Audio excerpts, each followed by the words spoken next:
guys, welcome back to my channel, The Style Access. Today I'm with a special guest, which is Mimi, and she's my older sister. Okay, so the first question is, what is your traditional name? My name is Onella. Onella is actually Italian. Don't ask me how I got that. But my last name is Nishimwe, which means praise God in Kirundi. Kirundi, right? and Kinyarwanda. It's the same thing.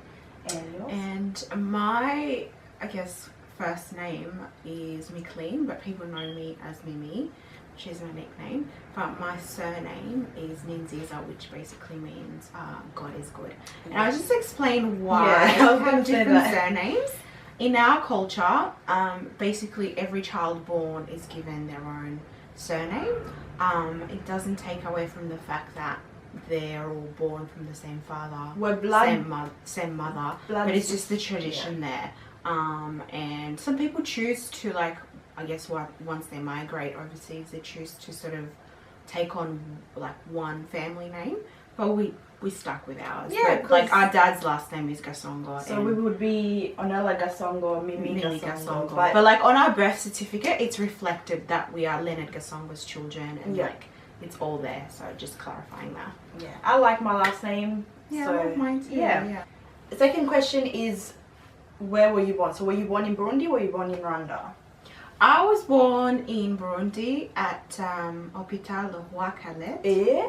Finish. I was born in Rwanda. I don't know what hospital. You were born at... Isn't it Alpha something like that? Prince something hospital, I forget. Oh no, Wi-Fi Sal. Yeah, see, I knew that.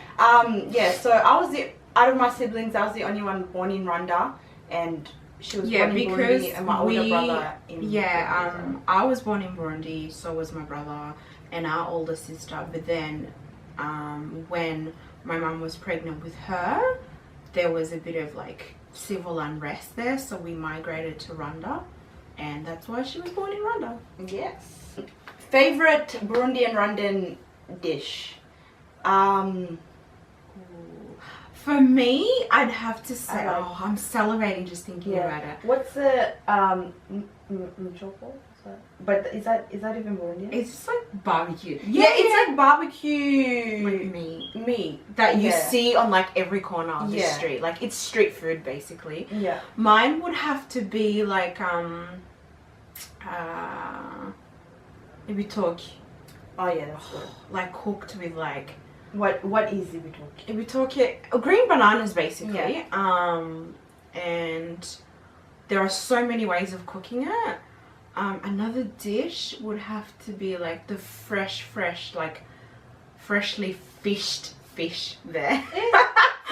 It's so good. If you get but it is the fishermen to grill it for you. Oh, it's good. You just die. It's so good. When was the last time we were in Burundi or Rwanda? I forgot his song. Oh yeah, oh yes. And our mum makes the best song. Which is cassava leaf basically. Yeah. So the next question is, when was the last time you were in Burundi or Rwanda, and how many times have you been there? Last time it was 2012. No, 8. Yeah, what? 8. You're thinking of Diana for 2000. Oh, jokes. Yeah, I'm thinking of going Belgium. Yeah, 2008. I was in year 8. Yeah. Yeah, it's the same thing. And how many times have we been there? Just once. One time. And we only went to Burundi, so it was like a family reunion. Say something in your language. Okay, let me say this, guys. Excuses coming. No, it's not an excuse. I blame my mom. Okay. But I always tell her. She didn't force me. That's the thing, though. I came here when I was pretty young, and obviously I started primary school, and while I was in primary school, obviously I had to learn, English and whatnot. So I learned it very quickly, but because when I would go home, I wasn't really, not forced, what's the word? What's the word? Not encouraged, but it's not okay, I just did it. I spoke, when I got home, I spoke English as well. So slowly What, but did you want surely. mom to be like, you can't speak English? No, but hey, something, you know. There's parents that are like, no, go to school, speak English, come home, you know, and not and speak your language. Basically, slowly but surely, I kind of lost it. Like I was gonna say frequently, but yeah, I lost it. I understand everything though. You can't talk crap about me and think that I don't know what you're saying. But yeah, I understand everything. My mom, everyone speaks to me in the language, but I usually respond in English. Do you know what I think it is though? It's actually not even that. We sort of moved around quite a lot when you were young. So basically, she was born in Rwanda, right? And when she was, I guess, she had started picking up the language and she was speaking it. We moved back to Burundi. Yeah. Keep up with me. So we moved back to Burundi, and then it's like, even though the languages are very similar, like the pronunciation, some words are different and things like that. So she sort of had to drop her Kinyarwanda that she had started speaking and sort of take on the Kirundi language, although they're not that different. Yeah. And then she picks up Kirundi, and then go we to go to Kenya, and then Swahili. she has to forget Kirundi, Kinyarwanda and pick up Swahili. Yeah. She wasn't that like what's the word? You weren't mature enough to retain everything. Although they say that like kids retain, or I guess pick up languages really easily when they're young. But if you're constantly shifting from one place to another, like it's a little bit different. So then from Kenya we came here. So I think her mind was just like reject everything else and just pick up English. So yeah, I don't speak it fluently. I know it. I understand everything. Sometimes it's like, you know, I speak something, but yeah, I just so say something in Kirundi or Kinyarwanda. Mwaramutse. Next question is, what do you like most about Burundi and Rwanda? What do I like about it? I like the natural beauty of our people. Yeah. Like the most stunning women can either be found in Burundi or Rwanda. Like I'm not even being biased. Like you can ask other parts of Africa, like people from other parts of Africa, and they'll say the same. I'm not saying other people are not beautiful. It's true though. There's just this natural, effortless beauty about Rwandan and Burundian women. The other day I was talking to a friend and he's like, yeah, Rwandans, he said Rwandans, he's like Rwandans. Yeah. Rwandans are really beautiful, and I was like, oh, thanks. But yeah. It's really and also Rwanda is one of the cleanest country in Africa. It's also the most beautiful and safest place to be. And the cleanest. So yeah. We didn't actually explain the whole Rwanda-Burundi connection, apart from you being born in Rwanda. Like, do we actually have Rwandan heritage? Yeah, we do. So our mum is Rwandese, right? Yeah, our mum is Rwandese and dad is Burundian, and I just happen to be born in Rwanda as well. And what do you hate or dislike the most about Burundi and Rwanda? The wars, I guess. Yeah.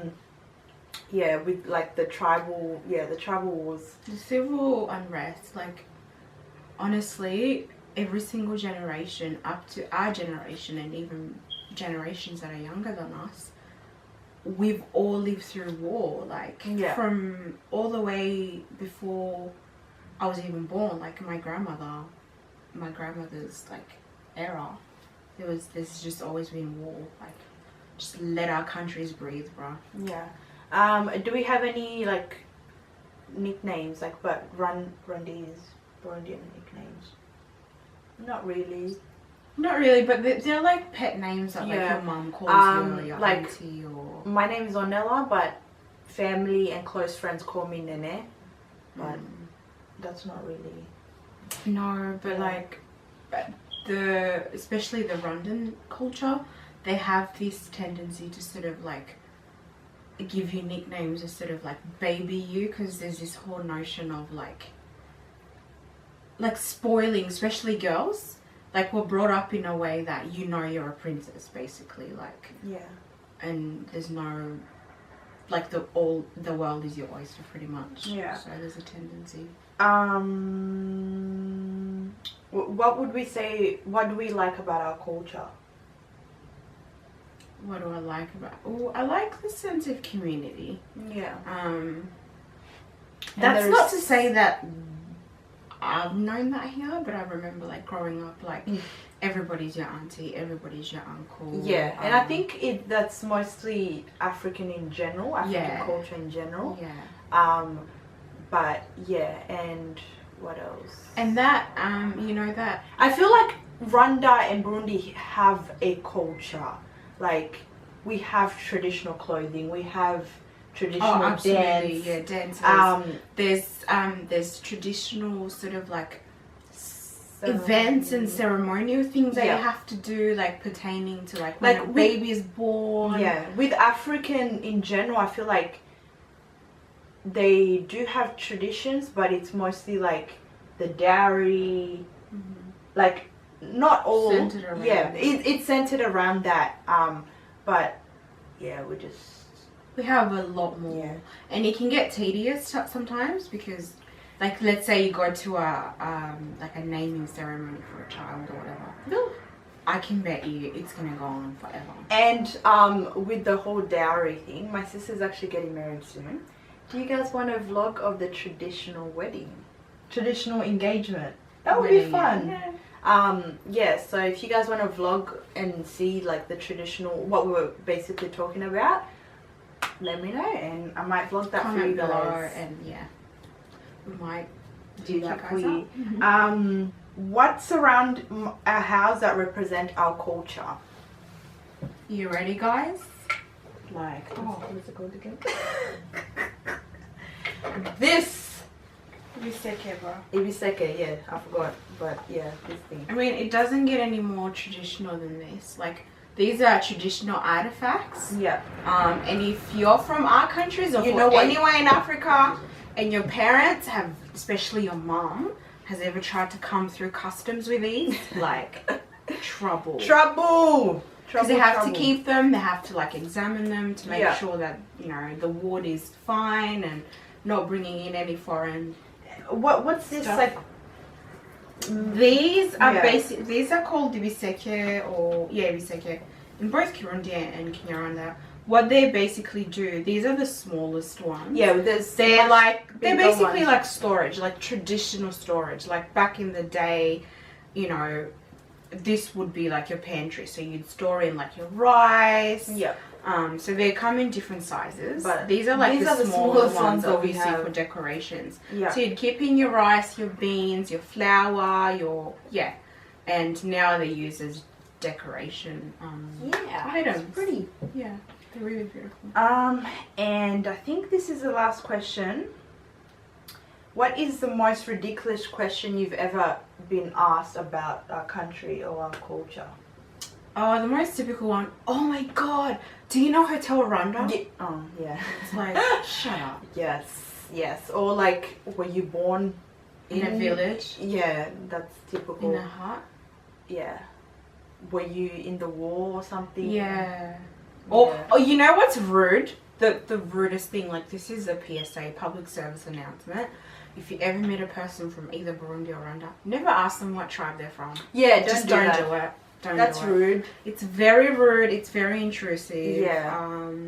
Like it's to the unnecessary as well.